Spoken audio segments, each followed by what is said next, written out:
نحمده ونصلي على رسوله الكريم اما بعد فاعوذ بالله من الشيطان الرجيم بسم الله الرحمن الرحيم ولما توجه تلقاء مدين قال عسى ربي ان يهديني سواء السبيل صدق اللہ العظیم۔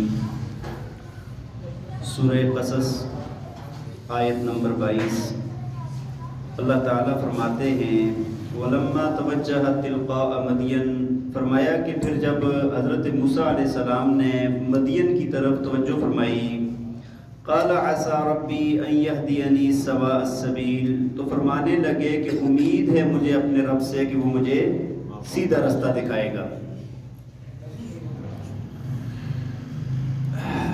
ہاں بھئی، گزشتہ درس میں موسیٰ علیہ السلام کا واقعہ بیان ہوا کہ جب موسیٰ علیہ السلام کے ہاتھ سے ایک قبطی مارا گیا کہ وہ آپس میں لڑ رہے تھے، ظلم کر رہا تھا، موسیٰ علیہ السلام چھڑانا چاہتے تھے لیکن وہ چھوڑنے پر آمادہ نہیں تھا، تو موسیٰ علیہ السلام نے اس کو ایک مکہ مارا اور وہ بندہ مر گیا۔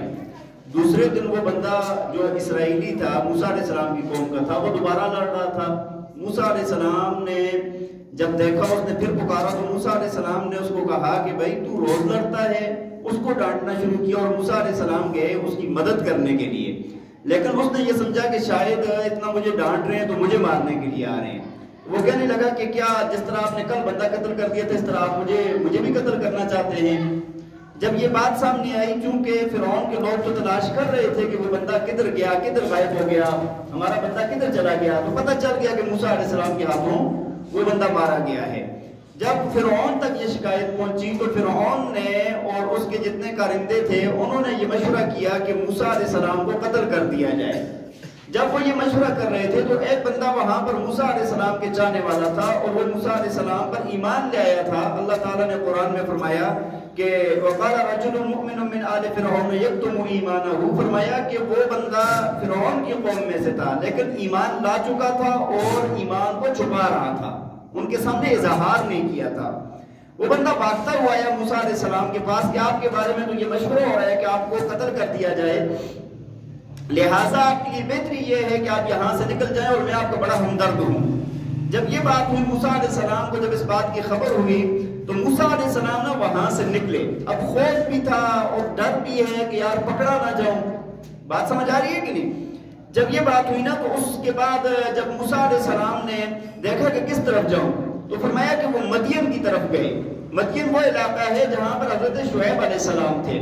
مدین کی طرف نکلے اور یہ مدین کا جو مسافت ہے نا، یہ مدین کی مسافت بھی 8-10 دن کی پیدل مسافت تھی۔ اب جس بندے کے ساتھ کھانے پینے کے لیے کچھ نہیں ہے، مطلب ساتھ سفر کا کوئی سامان نہیں ہے، کچھ بھی نہیں ہے، سواری نہیں ہے، اور ایک کپڑے جوتے پہنے ہوئے وہ بندہ وہاں سے نکل جائے بھوکا پیاسا، تو آپ خود اندازہ لگائیں کہ کتنا مشکل حالات ہوئے ہوں گے۔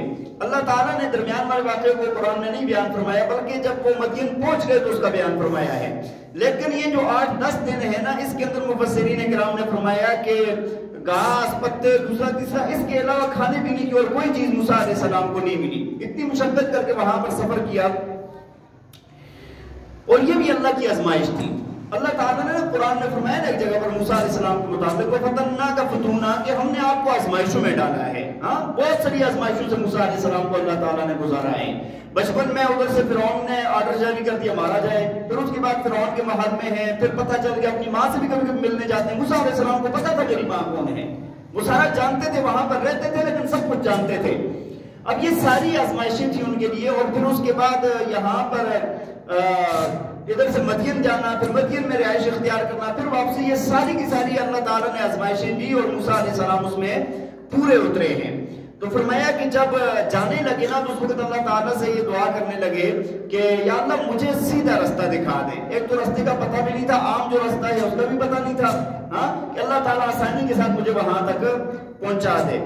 اور فرمایا کہ جب موسیٰ علیہ السلام وہاں پر گئے وَلَمَّا وَرَدَ مَا مَدْيَنَ وَجَدَ عَلَيْهِ أُمَّةً مِّنَ النَّاسِ يَسْقُونَ، فرمایا کہ جب مدین کے پانی پر پہنچے، مدین کے اندر ایک کنواں تھا جہاں سے لوگ اپنے جانوروں کو سیراب کرتے تھے، اپنے لیے پانی پینے کے لیے نکالتے تھے، فرمایا جب اس جگہ پر پہنچے تو وہاں پر لوگوں کو، بہت سارے لوگوں کو پایا ہے کہ جو اپنے جانوروں کو پانی پلا رہے تھے، اور فرمایا کہ وَوَجَدَ مِن دُونِهِمْ امْرَأَتَيْنِ تَذُودَانِ، اور فرمایا کہ ان سے تھوڑا دور کر کے نا دو عورتوں کو دیکھا جو اپنے جانوروں کو روک رہی تھی، اپنے جانوروں کو پانی سے، جانور پانی پینا چاہتے ہیں، جانور تو جانور ہے نا، اس کو بھی پانی کی شدت ہے، پیاس ہے، وہ پینا چاہتے ہیں، لیکن وہ روک رہی تھی۔